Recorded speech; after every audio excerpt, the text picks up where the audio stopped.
Welcome to part 2 of my video series on shock absorbers, particularly on trying to determine when it's time to change them. Now in part 1, I talked about the reasons why I think a lot of people neglect shock absorbers, and I shared my view of why I think it's important to take care of them. Number 1, safety, and number 2, ride, handling, and comfort. Now I did take this car out on a road test, as I mentioned I would do in part 1. Well, the results weren't conclusive. I mean, let's face it, I have really good shocks on the left side and worn out shocks on the right side, particularly in the front. And I was trying to determine in this video whether or not you could determine the difference. Now, in the car driving, I could feel it. I definitely could feel the difference between the amount of roll rate on the left side, which was minimal, and then there was more roll rate on the right side. So let me take you out on the road right now, and I'm going to see if you can determine any difference just by watching this video. All right, let's go rally. Let's see what this thing does. I love these W124 coupes. Look at that. The shoulder harness is delivered to me in style. All right, let's get buckled up here, not get too crazy. But the idea is to go out on the road and see if we can notice any difference between the right and the left side of this car. Remember, the left side has new shocks and the right side has bad shocks, particularly in the front. Now, cruising along here at 45 miles an hour, you don't hardly notice any difference at all. I wanted to try a hard corner up here, but it doesn't look like I'm going to be able to because I have oncoming traffic. So we'll have to turn left here. Oh, maybe I can get a little hard turn right here. Let's see if we can get some roll rate on that right side.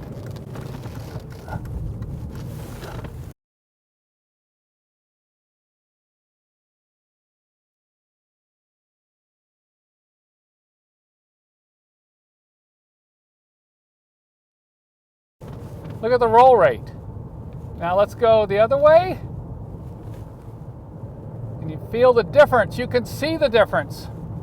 Notice the lack of body roll when I turn. Once again, let's go to the left. Look at that front end. Now we're going to come up here and do a little heavy braking.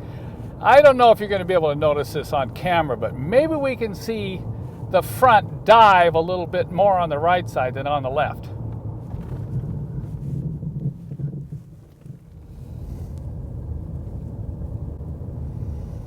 Even with bad shocks on one side, I still really enjoy driving these W124 chassis, particularly the coupe. I don't know why.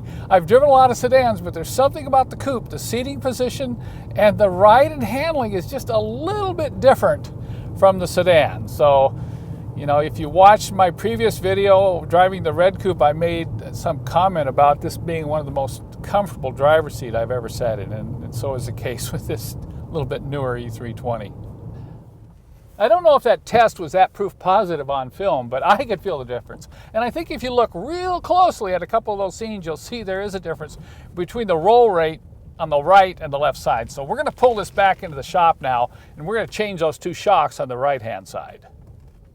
So you see why I said I think the results are inconclusive just by viewing the video, but I'll tell you, there is a difference in feel, and there was definitely a difference in pitching or nosediving during braking. Now, there's a couple other reasons why you should change your shock absorbers, and these are also important. Number 1, shocks help to dampen out all that vibration and shake in the front end, and by changing your shocks and keeping your shocks in good condition, that'll minimize additional wear on ball joints, bushings, tie rods, and everything else. So even though shocks are expensive, they're going to be cheaper in the long run in terms of overall cost of maintaining your car.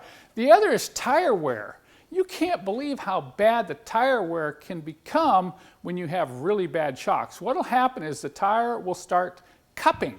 Now I have another video I've done on this, and I'll put the link in the show more. It's a video on YouTube. You can go watch that, and I'll get more specific about the problems of cupping.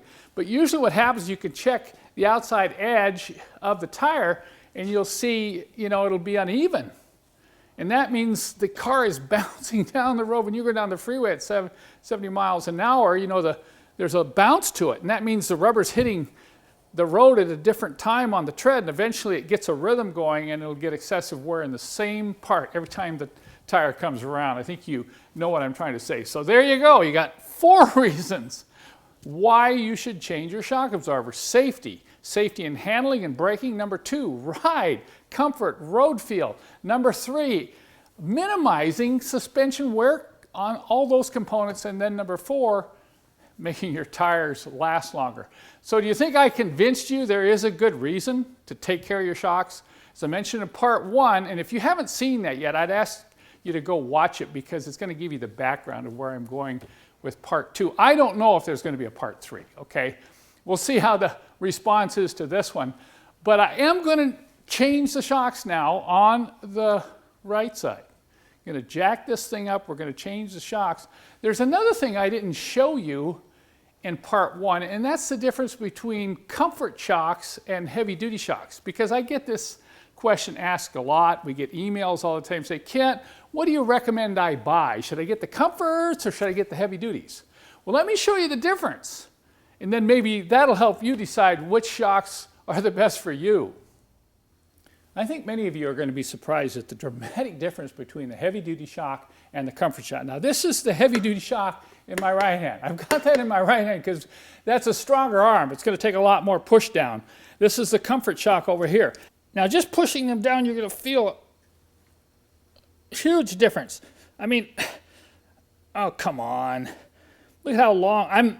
I'm primarily pushing on the right, see, to get them to come down evenly, but the comfort's going down much easier. Now, here's the big difference. I'm going to release them at this point. Look at the dramatic difference between the rebound rate. Look at how fast the comfort shock came up, and look at how slow the heavy-duty shock came up. So you see, it's not just how strong the shock is, it's on the rebound. It's much slower. So this will impact hard cornering. So when you're thinking about whether you want comfort over here or heavy-duty, you have to think about the type of ride you want. I would say if you're carrying a lot of heavy loads in the rear of your car that you would want heavy duty. If you like stiff ride, you drive aggressively, you want less body roll and hard cornering, then you definitely want heavy duty. If you like the soft or smooth ride, cruising on the freeway, you might want to go comfort. Once again, that's your call. I can't tell you which is the best shock for you. There's a couple other parts you should consider changing when replacing the front shocks, particularly on the W201, the W124, and the R129 chassis. And that's the front shock bumper and the front shock cover. Now you may look under your car and they may look okay, but then you get your new shocks and you go to replace them, you find out this is collapsed and maybe this is softened up or it's cracked on the back side. These are not expensive parts. You know, we carry these as a set for both sides. So I recommend you order these in and just replace them, even if yours look okay. Now, I've got a lot of work to do here. You know, I've got to jack up the front end. I'm going to replace this shock, going to let it down, jack up the rear end, replace the rear shock, and I'm going to film the whole process in detail, step by step. And remember, come on folks, let's take care of those shock absorbers.